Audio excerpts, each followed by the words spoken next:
Hello, এটা ছিল 14ই আগস্টের একটা ভিডিও। সেদিন এই এঙ্গেজমেন্ট কেকটা একদম সকাল সকাল ডেলিভারি দিতে হতো। তো আমি চলে গিয়েছিলাম একদম সকাল সকাল ডেলিভারি দিতে। দিয়ে ফেরার সময় জ্যাম আর বৃষ্টি দুটো একসাথেই শুরু হয়ে গিয়েছিল, তার জন্যই দাঁড়িয়েছিলাম। আর তারপর ফিরে এই পার্সেলটা এসে গিয়েছিল। দিয়ে এই বেন্টো কেকটা আমি রেডি করে নিচ্ছিলাম। বেন্টো কেকটা অনেকটা দূরে নিয়ে যাওয়ার ছিল, তাই আগের দিন আমায় বানিয়ে দিতে বলেছিল। আর তারপর আমি জন্মাষ্টমীর জন্য সব স্পঞ্জগুলোকে একে একে বেক করে নিয়েছিলাম। যদিও এখানে সব স্পঞ্জের ক্লিপ আমি নিতে পারিনি, কিছু স্পঞ্জ আমার পরে আবার বেক করতে হয়েছিল, তো সেগুলো এখানে আর নেই। তারপর আমি অ্যানিভার্সারি কেকটা রেডি করে নিচ্ছিলাম। এই কেকটা অর্ডার করেছিল আমারই একটা বান্ধবী, সেই ডোমঝুর থেকে।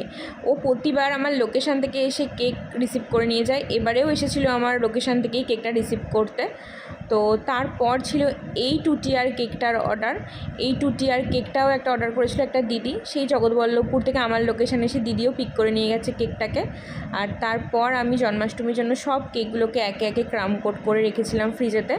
তো তারপর সেদিন আমার এই দুটো ফ্রিজ ভর্তি হয়ে গিয়েছিল। দেন পরের ব্লকে দেখা হচ্ছে, টাটা।